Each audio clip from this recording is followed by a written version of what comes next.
Welkom bij Arjen, mijn naam is Lubach. We beginnen met GroenLinks PvdA. Die werken al een paar jaar samen, maar komende zomer gaan ze officieel samen als een nieuwe partij. En morgen wordt de nieuwe naam bekendgemaakt in Halfweg. Het is wel toepasselijk, want beide partijen zijn straks halfweg. En ik snap, bij een fusie hoort een nieuwe naam. En GroenLinks PvdA is een beetje lang. Helemaal als je bedenkt dat GroenLinks en PvdA al fusiepartijen zijn. En GroenLinks is een fusie van de PPR, de PSP, de CPN en de EVP. En de PvdA was ooit de VDB, de SDAP en de CDU. Dus eigenlijk heet die partij nog steeds de PPR, PSP, CPN, EVP, VDB, SDAP, CDU. En zo blijf ik ze gewoon noemen ook. Maar goed, oké, een nieuwe naam dus. En misschien weten we die nieuwe naam al, want ik las dit. Nieuwe naam GroenLinks PvdA mogelijk al op straat. En ik dacht, wat een gekke naam, al op straat. Heb jij al op straat gestemd? Nee, ik ga meestal naar zo'n stemhokje. Maar nee, de nieuwe naam wordt waarschijnlijk Progressief Nederland. Ja, BNR checkte namelijk de domeinnaam progressiefnederland.nl... en die zag dat de siteregistratie onlangs is aangepast... en de nieuwe eigenaar van de site is webmaster@pvda.nl.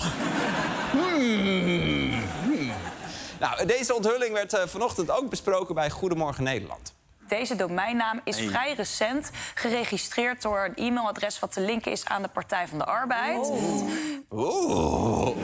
Dit ging zo de hele ochtend door. Een nieuwe raketten op Iran. Oeh. We zijn terug naar het NOS-journaal. Oeh. Nou, Jesse Klaver, die zat gisteravond bij Eva... en zij probeerde hem natuurlijk de nieuwe naam te ontfutselen. Ik mag u denk ik titelen als de leider van Progressief Nederland. Is dat de nieuwe titel of nieuwe naam eigenlijk van uw partij, van de fusiepartij? Ja, wat zou het zijn? Ja, wat zou het zijn? Ook geen handige naam. Ook, nee. Wat heb jij gestemd? Ja, wat zou het zijn? Ach, rot toch op, man. Maar de nieuwe naam wordt dus waarschijnlijk Progressief Nederland... tenzij ze ons op geniale wijze aan het trollen zijn. Maar ja, als ze zo gehaaid zouden zijn... waarom zijn ze dat dan niet in verkiezingstijd? Ja, toch? De afkorting van Progressief Nederland wordt dan trouwens ProNL. Want ook die site hebben ze geclaimd al, pronl.nl. Dus we krijgen straks echt ProNL in de Kamer. Dat is toch geen serieuze partijnaam? En trouwens, Nederland in je partijnaam, dat is iets wat triest rechts altijd doet. Toch? Je had trots op Nederland, belang van Nederland, voor Nederland, 1NL, leefbaar Nederland, Nederland in beweging. Het houdt niet op. En die zijn allemaal geflopt. Of gearresteerd. Dus ja, Progressief Nederland, ProNL. Dit kan toch veel beter, jongens. Geloof me, hier ga je geen verkiezingen mee winnen. Dus loop even mee. Ik heb een paar betere namen bedacht, want Progressief Nederland. ProNL, kom op. Oké. Ze willen natuurlijk ooit de verkiezingen gaan winnen. Nou ja, D66 is nu heel populair. Dus, wat dacht je van D67? Eentje meer, hè? Dan kies je die natuurlijk. Nou. Volgende, de Klaverclowns. Ook veel leukere moties. De Kamer gehoord de beraadslaging overwegende dat bladibladibla... en gaat over tot de orde van de sapperdeflap. Veel beter. Of misschien wordt Kati Piri straks wel lijsttrekker. Dan krijg je Kati Piri gratis biri. Ga je die onthouden of niet? Of gewoon een lekkere afkorting. NFT. Klinkt meteen helemaal lekker. NFT. Helemaal als je weet waar het voor staat. Hier. Niet Frans Timmermans. Bam. One-way ticket naar het torentje. Of wat dacht je van nieuwe sociale beweging? Dat klinkt goed, toch? Oh, nee. Nee, dit is niet goed. Nee. Dit lijkt toch veel op nieuw sociaal contract. Dat wil je niet. Dat wil je niet. Of MDVROUPTT. Je krijgt het je bek niet uit, maar het gaat wel werken. Want het betekent, maak dit vakje rood om uw potlood te testen. Gaan mensen sowieso intrappen. Of deze, een centrumrechts kabinet. Dan wordt Dylan Jessicus helemaal gek. Toch? Krijg je straks een formatie en dan zegt Jessicus weer de hele tijd... wij willen gewoon een centrumrechts kabinet. En ik zat te denken, je wil natuurlijk ook dat ouderwetse... dat echte ouderwetse linkse geluid meepakken. Hier, 3 keer Joop den Uyl. Weet je wat je dan krijgt? Uyl! Dat klinkt wel lekker links, toch? Uyl!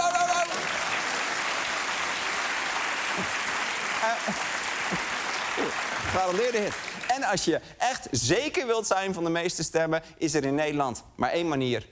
Toch weer Bohemian Rhapsody. Krijgt altijd de meeste stemmen. Lijken me ook weer heerlijke debatten in de Tweede Kamer. Ik geef nu het woord aan lid Galileo van Bohemian Rhapsody. Voorzitter, is dit de real life of is dit just fantasy?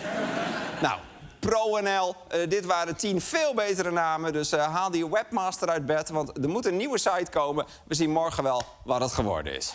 ProNL. Oh, dat is geen naam, joh. ProNL. Oké. En dan goed nieuws. De oorlog in Iran is binnenkort voorbij. Slecht nieuws, dat zegt Donald Trump. President Trump houdt vol dat er binnenkort een eind zou kunnen komen aan de oorlog in het Midden-Oosten. Want volgens hem zijn ze nog altijd in gesprek met Iran. De New York Times meldt dat de VS een 15-puntenplan heeft voorgesteld. Wauw, 15 punten. Hij heeft er wel uitzonderlijk veel denkwerk in gestopt voor zijn doen.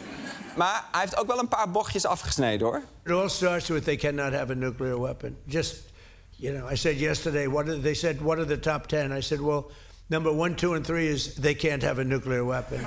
Ja, zo kan ik het ook. Punt 4, 5, 6 is stoppen met schieten. En 7 tot en met 15 is gooi die straat van Hormuz weer open, want ik ga kapot hier.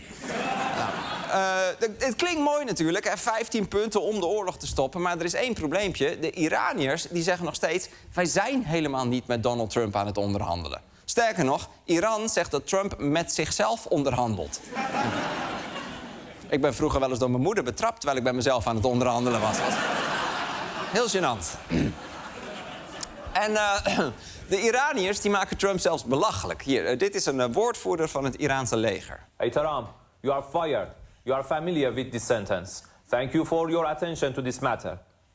Oh mijn god, ze gebruiken Trumps eigen catchphrases. Als wij ooit oorlog krijgen met Iran, dan zeggen ze waarschijnlijk... hey, meneer de koning, alvast de poep apologies.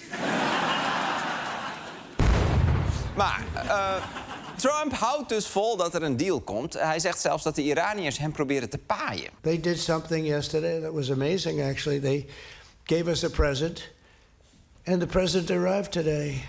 Wauw. Trump heeft een cadeau gekregen van Iran.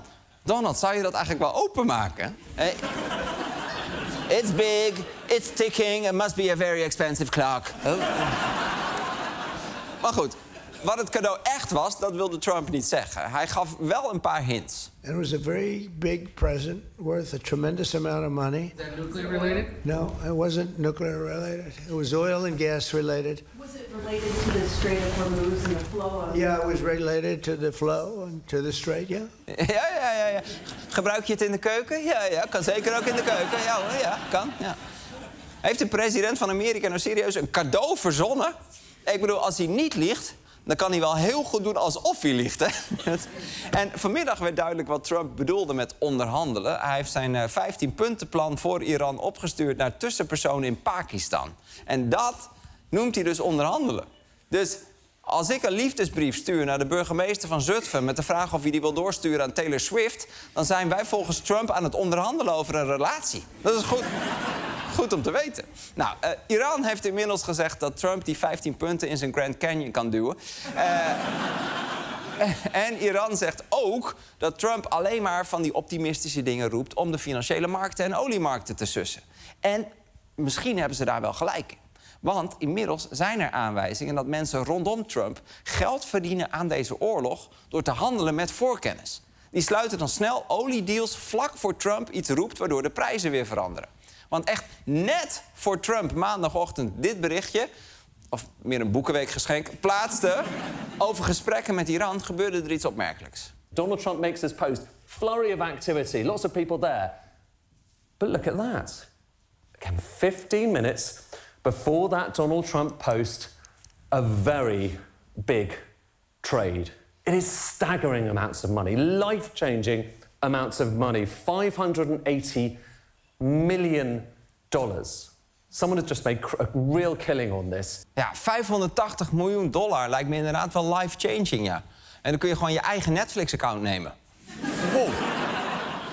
Maar holy shit, er hebben dus waarschijnlijk mensen met voorkennis honderden miljoenen verdiend aan een of ander kletsbericht van Trump over de oorlog. En intussen blijft de straat van Hormuz gewoon potdicht. Dus daar liggen nog heel veel schepen vast.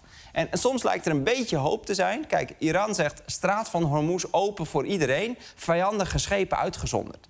Ja, dat klinkt goed, maar wat zijn vijandige schepen voor een land dat met bijna iedereen ruzie heeft? Bovendien is open sowieso relatief, want hier, check dit. Schepen moeten om veilig te passeren $2 miljoen tol betalen. Zo, dat zijn wel heel veel muntjes om in dat bakje te stoppen. Zul je net zien dat je achter zo'n vouwwagen staat die zijn portemonnee niet kan vinden. Nou, we houden dit allemaal in de gaten en... Oh, ik hoor net dat het cadeau van de Iraniërs aan Trump op dit moment bij het Witte Huis aankomt. Het wordt daar binnen gereden, ja. Misschien kunnen we even kijken hoe dat er dan...